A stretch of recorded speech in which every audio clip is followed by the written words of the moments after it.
Ladies and gentlemen, top of the morning to ya. How's it going there, boys and girls? What's the story? What's the crack? Anyone have any idea what I'm saying? How are you getting on there, lads? How are you getting on? For my American Canadian listeners, I'm sorry, you probably have no idea, huh? What the fuck is he saying? Alright, anyway. Guys, let's move this shit along, will we? Probably boring you here. The desire to have a romantic partner is associated with lower life satisfaction, but more so in older adults. Okay, this is an article I'm going to be calling out today, ladies and gents. You know, this is one of the articles I actually think there's some logic to them. This could be quite good. I've had a good read over it. We're going to go through this one because maybe it's good enough. You know, maybe it's good that we realize, guys, where we are in our lives. I mean, I think this definitely triggers me here. It relates to me, and I can relate to this article, whatever way you want to call it. I can definitely relate to this because I was in this situation. I mean, I've had some girlfriends in the past. I should have never got anywhere near them.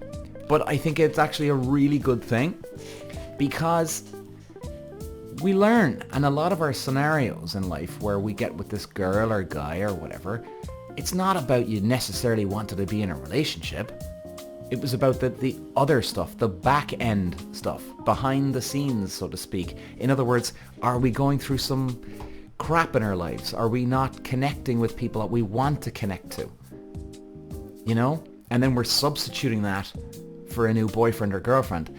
Is that right? Is it wrong? I mean, you, obviously, guys, you got to make your own mind up on that one. Personally, for me, I think it can be good at the same time if we're trying to substitute a lack of something for and then trying to replace that with a boyfriend or girlfriend. I personally think it's the wrong way to go about it. Now, like I said, guys, you know, if you disagree with me on this one, that's okay. That's no problem. 100% respect your opinion on this. I just think that if we came from a place of, let's say, 0, right, where we had a neutral outlook on dating somebody new and things went forward, like, can you imagine, you know, when you're in that scenario where you actually don't want a girlfriend but you meet somebody wonderful, or vice versa, you meet a wonderful guy but you actually never want a relationship. Like, to me, that's the key. When you really truly don't want a relationship but someone comes along and just blows you away. That's an amazing thing because it goes against everything that you were happy with. Now, obviously you're going to be happy with the relationship, but you know what I mean. You know? There's no other meaning behind it. You're not trying to replace something. And I think very often, guys, that we can get caught up in a lot of that in relationships where we're still chasing that shadow. Once you get into a relationship with somebody, you're chasing the behind the scenes without realizing it. That's why I'm always going on about being self-aware. It's very important to be that, because if you know that, which I didn't, by the way, guys, I didn't have a fucking clue what was going on. I was so desperate that things just didn't make sense to me. Like, the girl was no good for me. Absolutely no good. But I kept going. And even I wasn't making sense. Like, I couldn't understand myself at all. So, I mean, I've made a ton of mistakes. I'm glad I'm watching them. And, you know, but here's the funny thing about a darkness in your life, where if you are going through some horrendous stuff, no matter how self-aware you are, it can catch up with you. It can creep up with a bang, click of a finger. Now, you can always pull yourself back. Of course you can. But it can be amazing the way that this stuff can creep up on us. So let's have a look at this, guys. So they're saying here, right, it's quite interesting. A study of individuals between 18 and 75 years of age who do not have a romantic partner, that those having a greater desire for a partner tended to have a lower quality of life. Now, let's see what they mean about that. So they're saying here, the association between greater desire for a partner and lower quality of life was much stronger in those above 49 years of age than in individuals below 24. I mean, I think in one way that makes sense, right? You know, when you're younger, let's say 24, they're saying below 24. So when you're below 24, you're not really giving a fuck about life, are you? You know, you're just drinking at the weekends, hooking up with people, left, right, center. Maybe you got a boyfriend, girlfriend, cool. But, you know, you've got less responsibility, or I suppose what happens is, I don't think it's actually an age thing. I think it's the idea of age. What do I mean? In other words, when you start getting into your 35, 40, subconsciously, I think a lot of us start to compare ourselves with the married friend, the married cousin we know. And we start thinking, well, hang on, they've got the perfect life. And I think there is a subconscious thing, a lot of that tied into it. But do we really know their life is wonderful and rosy in the garden? Do we really know that they get on with their husband every night? Do we really know that they're there for their wives every night? Or maybe they're just putting on an act. Or maybe they're really happy. Or maybe they're somewhere in between. I mean, just because you're married doesn't mean everything. And I get it. Like, I've had my moments where like, oh God, man, I'm in my 40s here. Like, fuck, where am I going with this shit? Not relationship-wise, but career-wise. Like, I'm always pushing. But then again, what I realize, guys, which is great, I realize I had the exact same thoughts in my 20s. I had the exact same thoughts in my 30s and now in my 40s because I want to succeed with career-wise. So it really, I think, in many ways, including myself, guys, I ain't fucking trying to say I'm perfect here, okay? We try to delude ourselves into thinking that our lives are shit. Like, I actually, funnily enough, think our default goes to the, oh, everything's crap. This guy's got the Beamer. She's got the beautiful nails, and look at the wonderful husband. You know what I mean? I think we mindfuck ourselves way too much. And I think here's a good solution, guys, and hopefully this helps, right? I've said this in previous podcast episodes too, that I think it's very, very important that we logically follow through in our thoughts on what do we want. Where are we going? Who are we comparing ourselves to if we are comparing ourselves to someone? You know? Does my best friend, does his marriage mean the world to him? Is he really genuinely happy? Or is he settling? Is he motivated to start another career, another side business, a side hustle? Is she motivated to do anything else? Does she just want to have the kids? Does she want to have another business? Is she really happy? Is she getting everything that she needs? Is she getting the financial support of her husband? Is she getting the love from him? Is she bored? Is she having an affair? Is he having an affair? A lot of things to think about, guys. And you know, what's that saying? The grass is always greener on the other side. I mean, that does play a hell of a lot into our psyche these days. It really does. I mean, you know, you go onto Facebook and TikTok and Instagram and you see everybody is so, quote, happy all the time. But 2 seconds later after they've taken the photo, they're probably sitting there miserable in their fucking coffee shop having their cup of coffee. Now, of course, not everybody's like that, but you know, there's a lot to think about here, guys. You know, there's a lot to think about here. Is it really all rosy in the garden? Do they have their life perfect? I mean, what if you do have a couple of friends that sort of sit around and they're saying, oh, well, you know, Peter, you should be married at this stage, right? Well, if they're really happy in their own shell, don't you think it would go the other way? Don't you think they'd be saying, so, hey, Peter, you know, you happy being single? Oh, yeah, man, I'm happy. Good for you, buddy. Good for you, man. Don't you think they'd be happy with that? Why wouldn't they? Maybe they're trying to persuade themselves when they're trying to persuade you that you should be settled down. Like, why would they give a fuck? Of course they care about you and stuff like that, but if you're not out pursuing a boyfriend or girlfriend, wife, husband, whatever it is, and you're actually okay being alone, isn't that good enough for them? Isn't that good enough for them to just say nothing? Like, let's say in theory, they've got all the, quote, tick the boxes anyway, so they're doing exactly what they want. That's what they say anyway. Of course, not everybody. But let's keep going. So it's interesting here now. They did a survey between 1,514 men and 1,532 women, and 11 were identified as non-binary. Okay, I don't know where we're going with this one. All of the participants were single, meaning they were not in romantic relationships. They were recruited between December and June through a website called, okay, I won't say the website. The average age of the participant was 36, and their ages range from 18 to 75. Now that's interesting. Now they answered questions about how much they wanted a partner, how satisfied they were with their lives, and their attachment style in relationships. The results show that the age was not related to life satisfaction in general. Good point. However, older people tended to have slightly lower levels of desire for a partner. Let's say that again. Older people tended to have slightly lower levels of desire for a partner. Huh. Interesting. Participants who reported higher level satisfaction tended to have a slightly lower desire for a partner. Further analysis showed the link between wanting a partner and lower life satisfaction was mainly present in people over 48, and to some extent in those around 36. It wasn't seen in younger participants under 26.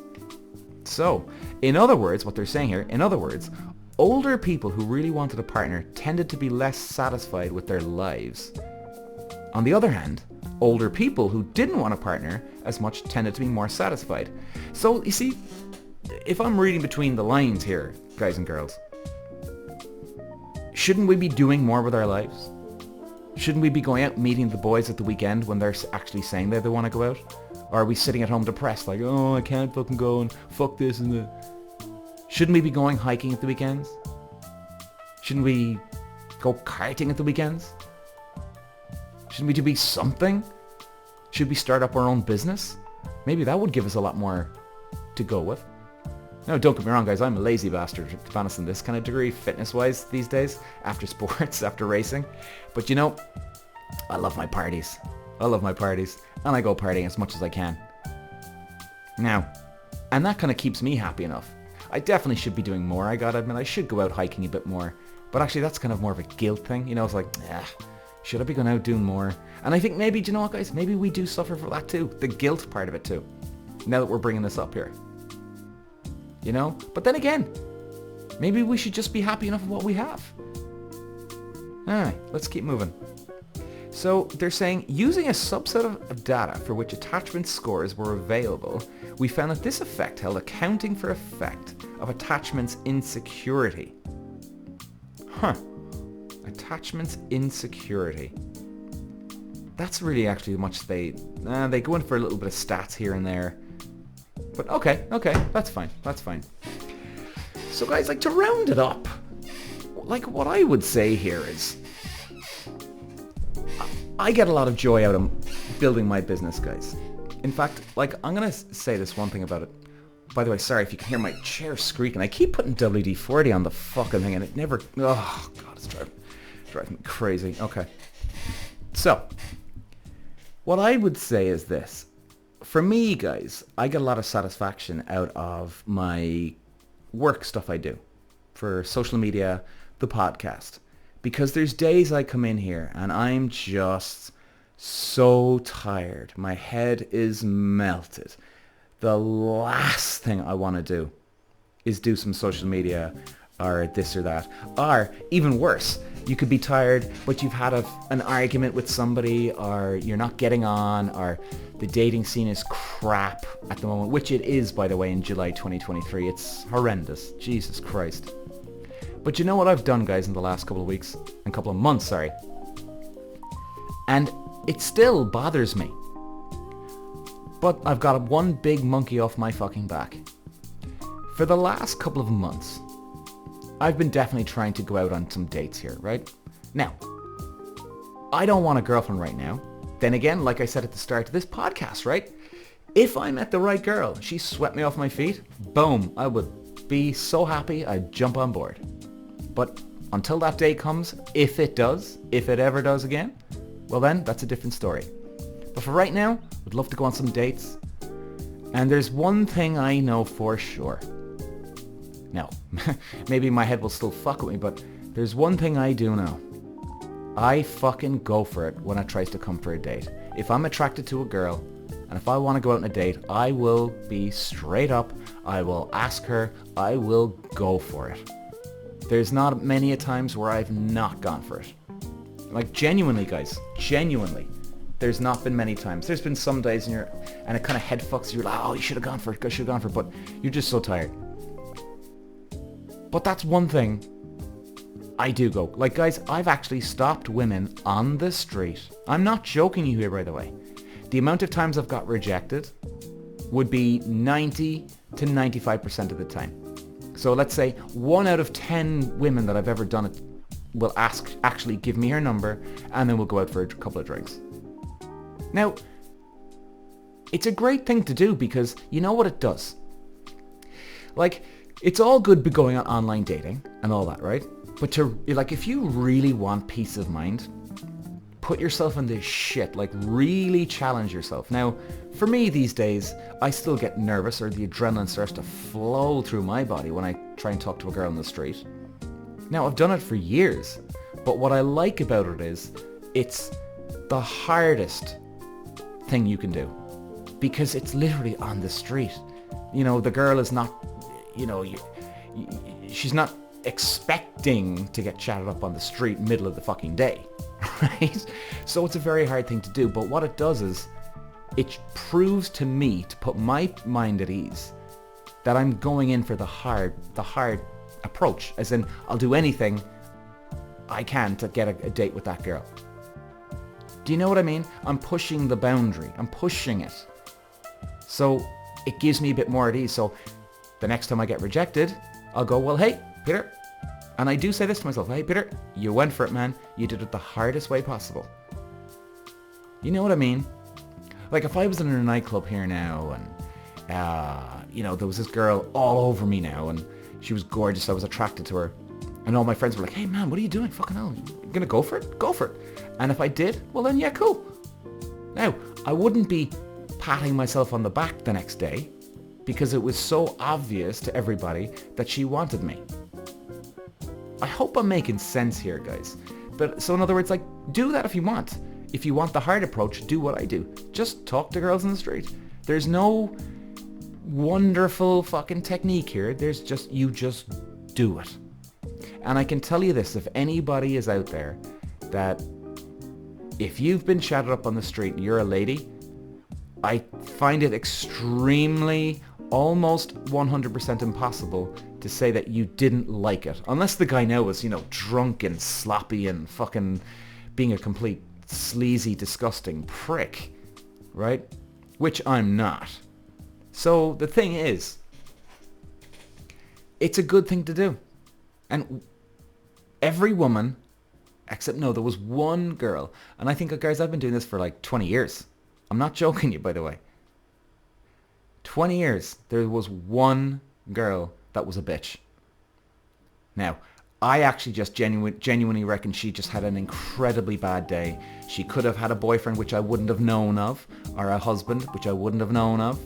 And she just had an incredibly bad day. She just got off the phone from someone. God knows. But one time in 20 years. And there's been a lot of people in the last 20 years, guys, that have chatted up on the street. A lot.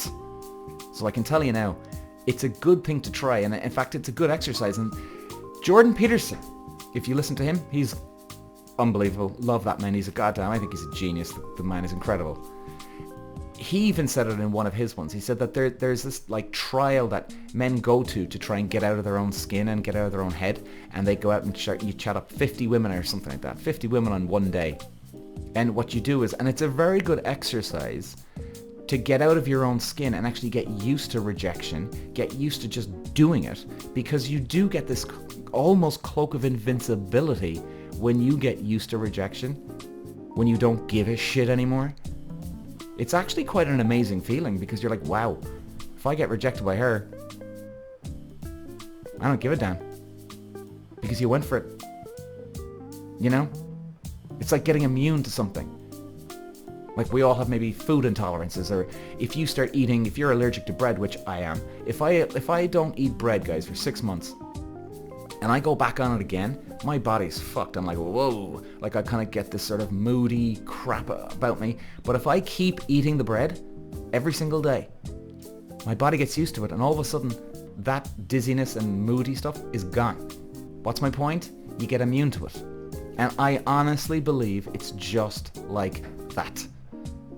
It really is. You get immune to rejection. And I think it's one of the greatest assets you can have in your life. Because you'll do something else next. You'll go for the next mountain to climb. Your next Everest, so to speak, in your head. Anyway, I think it's a good lesson for any guys out there listening to me. Just try it. See how you get on. See how you get on. So, hopefully that's something to think about, guys. Today's lesson, well, do we really get in our own heads? Do we really replace traumatic experiences such as losing out in your business, you have to close your business, or you don't get on with your family very well? Do we replace all those horrible feelings to get a boyfriend or girlfriend? Is it worth it? Is it not worth it? What do we do? Well, that's for you to decide. Thanks for listening today, guys. Talk to you later.